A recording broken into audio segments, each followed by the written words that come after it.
रमण माळोदे लिखित शिवण्यापासून लिवण्यापर्यंत. अभिवाचन स्वाती गोखले. भाग क्रमांक 6. भाऊच्या धक्क्यावरून पुढे चालू. माझी 15 वर्ष नोकरी झाल्यानंतर या साहेबांच्या कारकिर्दीत निरीक्षक पदासाठी होणाऱ्या स्पर्धात्मक परीक्षेला मी बसलो, पण 4 मार्कांनी नापास झालो. पेपर होता गणिताचा आणि तोही या साहेबांनी काढलेला. My children can solve examples and you can't.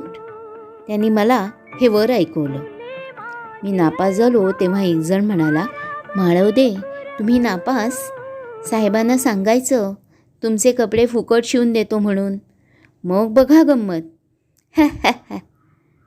अनाहूत सल्ला देणाऱ्या ऑफिसमधल्या त्या गृहस्थांचा मला राग आला, कारण मला गैरमार्गाने यश मिळवणं आवडत नाही.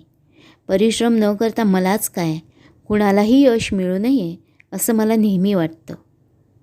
गणित विषय माझा कधीच चांगला नव्हता आणि त्याच विषयाने मला हात दाखवला होता. ज्यांचा गणित विषय हातखंडा असतो त्यांच्याबद्दल मला आदर वाटतो. ज्यांची आकडेमोड चांगली होती ते प्रॉव्हिडंट फंड पे शीटमध्ये आरामात काम करताना दिसत. मी पे शीट सेक्शनमध्ये असताना काही मित्रांनी मला मदत केली आहे. इथे असताना एक वेगळाच अनुभव घ्यायला मिळाला. पे शीटमध्ये सकाळी ऑफिसला पोहोचायची वेळ 8:30ची होती, पण त्या दिवशी मी 8:45ला पोचलो. मस्टरवर सही करता करता सुपरिंटेंडंट कुत्सित आवाजात म्हणाले, काय हो तुम्ही सिनियर क्लार्क ना? तुम्हीच लेट आलात तर बाकीच्यांचं काय? साहेबांच्या स्ट्रिक्ट ऑर्डर्स आहेत, लेट येतील त्यांना सही करायला देऊ नका म्हणून. त्यांचं बोलणं संपतं न संपतं तोच एकजण म्हणाला, अहो आज तरी त्यांना बोलू नका. त्यांच्या पुस्तकाला आज महाराष्ट्र सरकारचं पारितोषिक मिळालं आहे. पेपर वाचून बघा, पहिल्या पानावरच त्यांचं नाव आहे.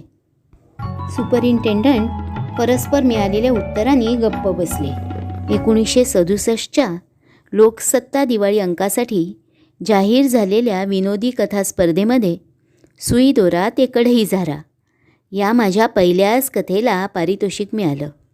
त्यानंतर 1980पर्यंत मी बहुतेक नियतकालिकं आणि मासिकं यामधून ज्या काही कथा लिहिल्या त्यातील निवडक 20 कथांचा ब्रह्माक्षर या नावाचा कथासंग्रह निघाला.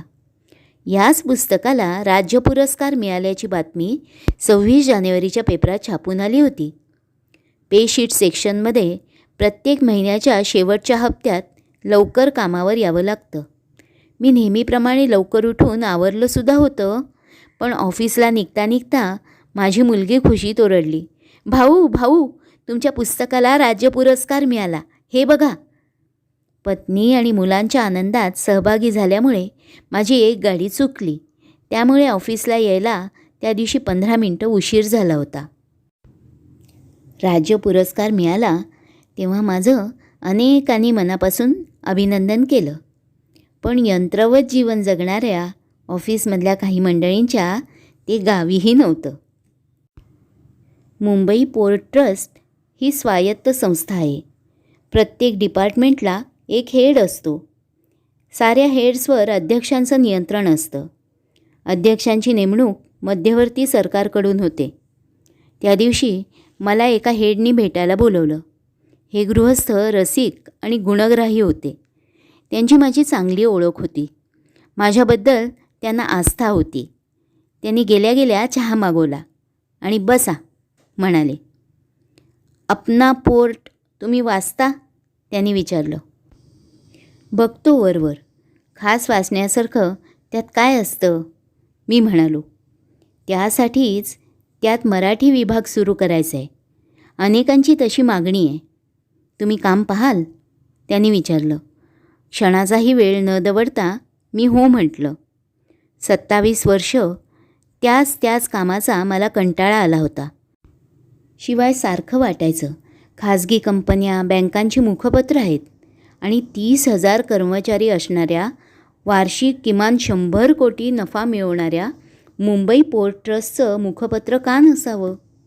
मुखपत्रच काय, पण साधं प्रसिद्धी खातंही नव्हतं. कारण अर्थातच पोर्ट ट्रस्टची मोनोपॉली. पोर्ट ट्रस्टमध्ये होणारे समारंभ, स्पर्धांची माहिती वृत्तपत्रांना मी वेळोवेळी पुरवीत असे. वर्तमानपत्रांच्या संपादकीय विभागात, आकाशवाणीवर, दूरदर्शनला गेलो की तुम्ही PRO आहात काय, असा प्रश्न मला हमखास विचारला जायचा. मी थातूरमातूर उत्तर देऊन सटकायचो. अपना पोर्ट हे 4 पानी मुखपत्र काही महिन्यांपूर्वी सुरू झालं होतं. ते नवीन असलेल्या अध्यक्षांच्या सांगण्याने. 95% कर्मचारी मराठी भाषिक असूनही मुखपत्र केवळ हिंदीतूनच का, अशी विचारणा सारखी होत होती.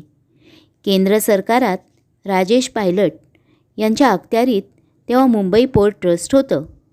त्यांचे जवळचे नातेवाईक अध्यक्ष म्हणून नियुक्त झाले होते.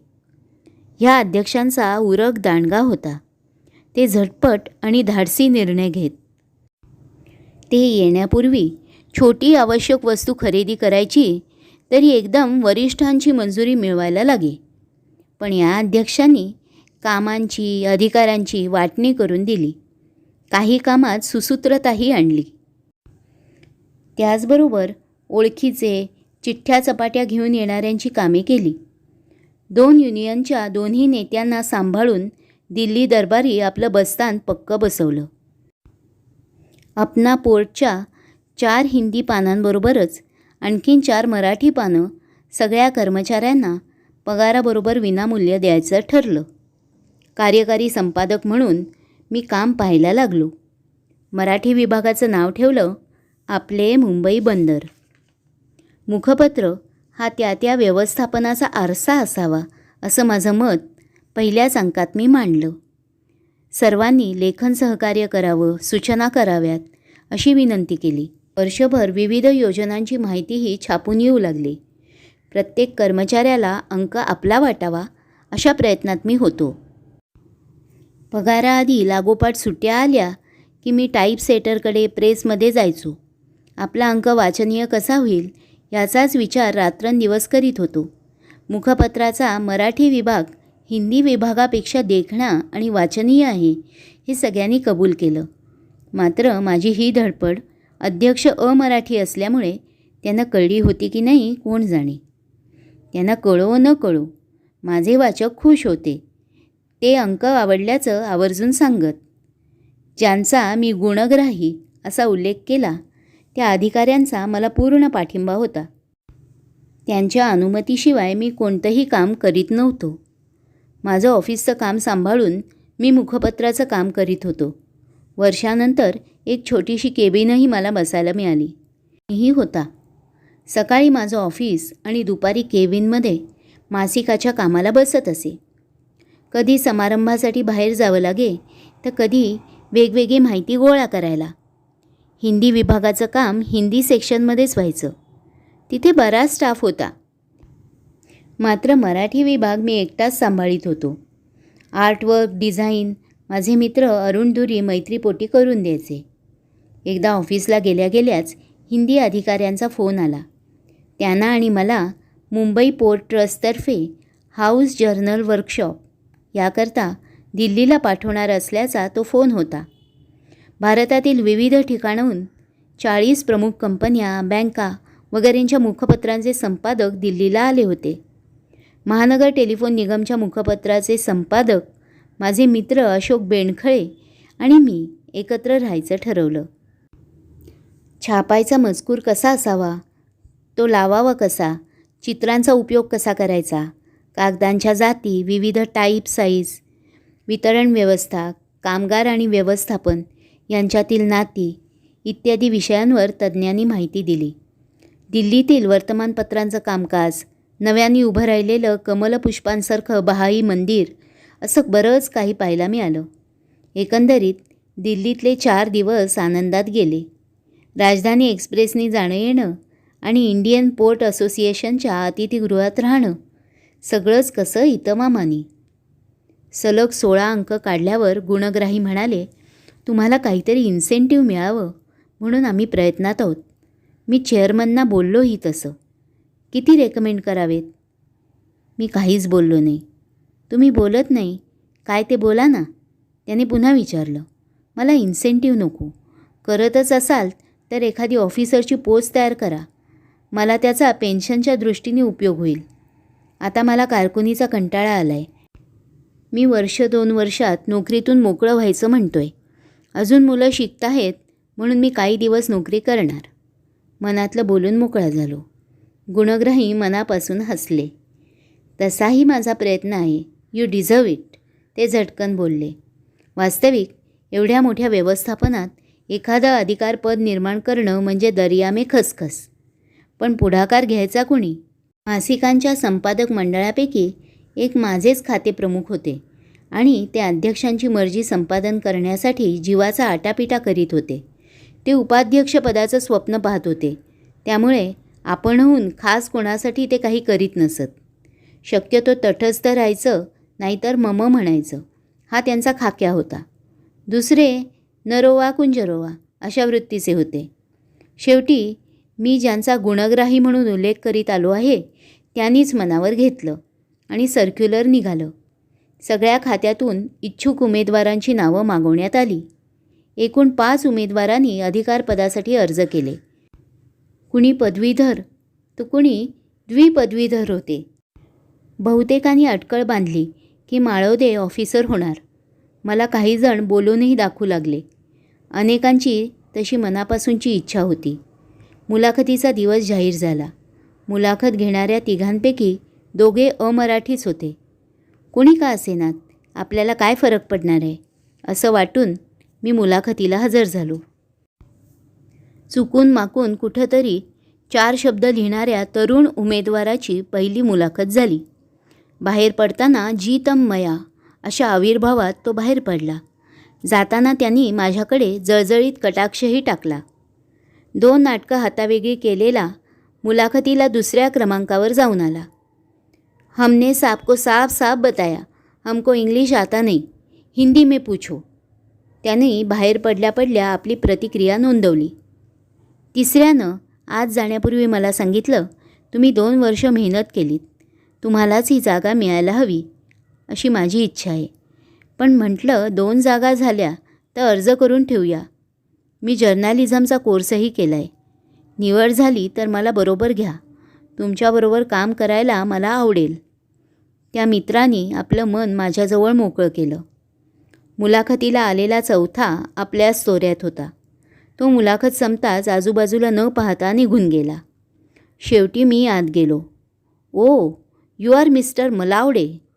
माझ्या आडनावाचा उच्चार मलावदे, मलावडे, मालवडे कसाही केला जातो. I have not seen you attending functions of port trust. त्यांच्या त्या पहिल्याच वाक्यांनी मी गांगरलो. मी बहुतेक समारंभाला हजर होतो. आपण पुढे बसलेले असता. मी मुद्दाम पुढे पुढे करत नाही. मी नम्रपणे सांगून टाकलं. I heard you have written books. How many? 12 sir. You must be earning a lot. माझी बढतीसाठी मुलाखत चालली आहे का उलट तपासणी हेच मला समजेना. ते अधिकारी त्यांचं माझं 7 जन्माचं वैर असल्यासारखं रुबाबात एक प्रश्न विचारित होते. दरवेळी मला शब्दात पकडायला पाहत होते. बघून बघून घेतलं आणि आवाजात किंचित बदल करून मी म्हटलं, sir, I think this has got nothing to do with my interview. मी डगमगत नाही हे लक्षात येताच ते खवळले. I am taking your interview, not you. I know that sir, but don't be over smart. I am also a journalist, you know. I do have regards for that. I am not merely journalist but creative writer too. My literary contribution has been awarded by the government of Maharashtra. आता माझ्याही सहनशक्तीचा अंत झाला होता. त्याचा अंदाज मुलाखत घेणाऱ्या 2ऱ्या अधिकाऱ्यांना आला असावा. ते मला मध्येच थांबवीत म्हणाले, all right, we know you can converse well in English. अभी आपकी हिंदी परखेंगे. जी हाँ, ज़रूर, मी म्हटलं. ऐसी कौन सी बात है कि आपकी उम्र ज़्यादा होते हुए भी हम आपके नाम की सिफारिश करें. त्यांनी मला विचारलं. मेरा काम देखिए, मी उत्तर दिलं. और एक बात की कमाल है, 2 बरस काम करने के बावजूद आपने कुछ पैसे की मांग नहीं की. ऐसा क्यों? साहब, मराठी मेरी मातृभाषा है। यदि मैंने मेरी माँ की सेवा की तो क्या मैं उससे पूछ सकता हूँ, मुझे क्या दोगी? आपकी इच्छा हो तो कर दीजिए. माझ्या या उत्तरानं त्यांच्या चेहऱ्यावर स्मितरेषा उमटली. पहिल्या अधिकाऱ्यांनी 25 मिनटं इंग्रजीत आडवी तिडवी मुलाखत घेतली आणि हिंदीत विचारणाऱ्यांनी 5 मिनटं. मराठी भाषिक अधिकारी फक्त सर्टिफिकेट्स पाहत मुलाखत ऐकत होते. दुसऱ्या दिवशी नित्याप्रमाणे कामावर गेलो. मित्र अभिनंदन करू लागले. थांबा, रिझल्ट लागू दे. पण सगळ्यांचा कयास होता जागा मलाच मिळणार. तिसऱ्या दिवशी सेक्रेटरीच्या सहीनी 4 ओळींचा मजकूर सगळ्या खात्यांमध्ये आला. Due to economic measure the house journal has been suspended. बातमी ऐकून सगळे चाट पडले. कोट्यावधीच्या उलाढालीत 60 पैसे किमतीचं मुखपत्र बंद होणार. कारण काय ते इकॉनॉमिक मेजर. अर्थात हे कारण खरं नव्हतं. आपणही खायचं नाही आणि दुसऱ्यालाही खायला द्यायचं नाही असा काहींचा स्वभाव असतो. मुलाखतीला आलेल्या माझ्या 2 मित्रांनी जे पहिल्या आणि दुसऱ्या क्रमांकावर मुलाखतीला होते त्यांनीच माझ्याविषयी 2 दिवस आधी अध्यक्षांना कळवलं होतं. श्री माळवदे यांचं वय 49 आहे. तुम्ही 40च्या जवळपास वय असलेला अधिकारी नेमायचा आहे असं सर्क्युलर काढलं आहे. माळवदे यांची नेमणूक झाल्यास आम्ही कोर्टात जाऊ. या पत्रांनी सारी किमया घडवून आणली होती. मला इंग्रजीत धारेवर धरू पाहणारे अधिकारी मुलाखतीला आलेल्या पहिल्या उमेदवाराचे खाते प्रमुख होते. त्यानेच त्यांचे कान फुंकले होते. हिंदीमध्ये मुलाखत घ्या असं सांगणाराही त्यांच्याच खात्यात होता. तो मुंबई पोर्ट ट्रस्ट स्पोर्ट क्लबचा सेक्रेटरी असल्याने अध्यक्ष त्याला ओळखत होते. या दोघांनी माझ्याविरुद्ध अर्ज केला आहे हे मला मुखपत्र बंद पडल्यानंतर उशिरा कळलं. या घटनेने मी हबकलो. त्या दिवशी देवासमोर उभा राहून ढसढसा रडलो. माझ्या पत्नीने आणि मुलांनी मला धीर दिला. काही केल्या तो विषय डोक्यातून जात नव्हता. त्यानंतर मी प्रदीर्घ रजेवर गेलो. इंग्लिश मित्र, संभाषण मित्र ही माझी पुस्तकं बाजारात स्थिर झाली होती. तो माझा आर्थिक झरा होता. आणखीन एक पुस्तकाचं काम मला हाती घ्यायचं होतं, पण मन लागेना. तेवढ्यात स्वेच्छानिवृत्तीची योजना पोर्ट ट्रस्टमध्ये आली. मी निवृत्त व्हायचा निर्णय घेतला आणि रजावाढीचाही अर्ज दिला. आधी अर्धपगारी, नंतर बिनपगारी रजा घेतली. निवृत्तीची मंजुरी येईना. माझी 3ही हुशार मुलं महाविद्यालयात शिकणारी. सगळाच वाढता खर्च आणि मिळकत तुटपुंजी. सुट्टीवर असताना महाराष्ट्र टाइम्स लोकसत्तेसाठी काही लेख लिहिले. माझे मित्र गुरुनाथ बागवे, मासिकवाले आणि बाबा तांबडे यांनी नवाकाळचे संपादक खाडीलकर यांचा निरोप फोनवर सांगितला. इंग्रजी चांगले आले पाहिजे ही लेखमाला खाडीलकर स्वतः लिहित होते. ती लेखमाला मी लिहिण्यास सुरुवात केली आणि नवाकाळमध्ये वर्षभरात 150 लेख लिहिले. जवळजवळ 8 महिन्यांनी मी कंटाळत कामावर हजर झालो. कुणाशी संबंध ठेवू नये, बोलूही नये असं वाटायचं. माझ्या जवळच्या मित्रांना माझी व्यथा कळत होती. ते माझ्याशी वेळ मिळेल तेव्हा बोलत. नवीन लेखन संकल्पनाविषयी आस्थेने चौकशी करत. असाच एकदा विषण्ण मनस्थितीत असताना मला ऑफिसात प्रमुख श्रम अधिकारी आणि सुरक्षा अधिकाऱ्यांचा पाठोपाठ फोन आला. मी एक नवीन जबाबदारी अंगावर घ्यावी असं त्यांनी सुचवलं. मी ती घ्यायला मुळीच उत्सुक नव्हतो. तेवढ्यात चीफ अकाउंटंट साहेबांचा फोन आला. त्याआधी माझे ब्रँच ऑफिसर ताम्हणे यांच्याकडून त्यांनी अंदाज घेतला. परिस्थितीची उत्तम जाण आणि अचूक निर्णय घेणारे ताम्हणे हे माझ्या सदैव पाठीशी असत. माझ्याशीच बोलावं असा सल्ला त्यांनी सीएना दिला. कॅप्टन जोशींना मी तुमचं नाव सुचवलं. तुमच्याशी ते बोलतील.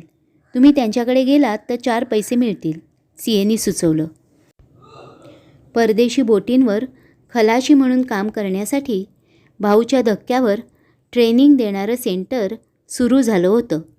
तांत्रिक विषय शिकवणारे बरेच होते. इंग्रजी शिकवणारा माणूस हवा होता. माझं नाव सर्वांसमोर आलं. हे आव्हान स्वीकारायचं असं मनाशी ठरवून मी होकार दिला. Foreign ship owners and managers association या संस्थेने मुंबई पोर्ट ट्रस्टमध्ये हे ट्रेनिंग सेंटर सुरू केलं होतं. पोर्ट ट्रस्टचे सेवानिवृत्त खातेप्रमुख कॅप्टन जोशी यांची डायरेक्टर म्हणून नेमणूक झाली होती. या शिस्तप्रिय आणि दिलदार अधिकाऱ्याचा आणि माझा परिचय मुखपत्रामुळे आधीच झालेला होता. मी सकाळी परस्पर तिथे जाऊ लागलो. दुपारनंतर माझ्या फोर्टमधल्या ऑफिसात जाऊन मागील 28 वर्षे चालू असलेला धडा गिरवायचा होता. मात्र क्लेशकारक घटनांनी अजून माझा पाठलाग काही सोडला नव्हता. ऑफिसात मी पूर्ण दिवस नसल्यामुळे ऑफिसच्या कामावर परिणाम होतो. मी मनाला वाटेल तेव्हा येतो, कधीही जातो. हे माझ्यापेक्षा सिनियर असलेल्या बाईनं ब्रँच ऑफिसर म्हणून नवीनच आलेल्या बाईच्या मनावर बिंबवलं. या ना त्या कारणाने या धूर्त बाया मला पेचात पकडू पाहत होत्या.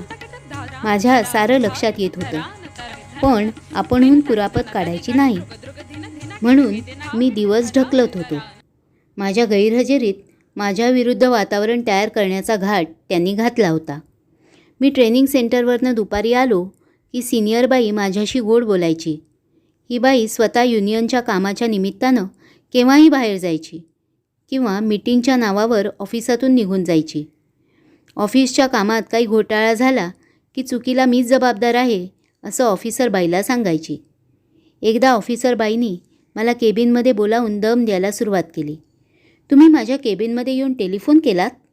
परवानगी घेतली होती का? मला टेलिफोन करणं भाग होतं.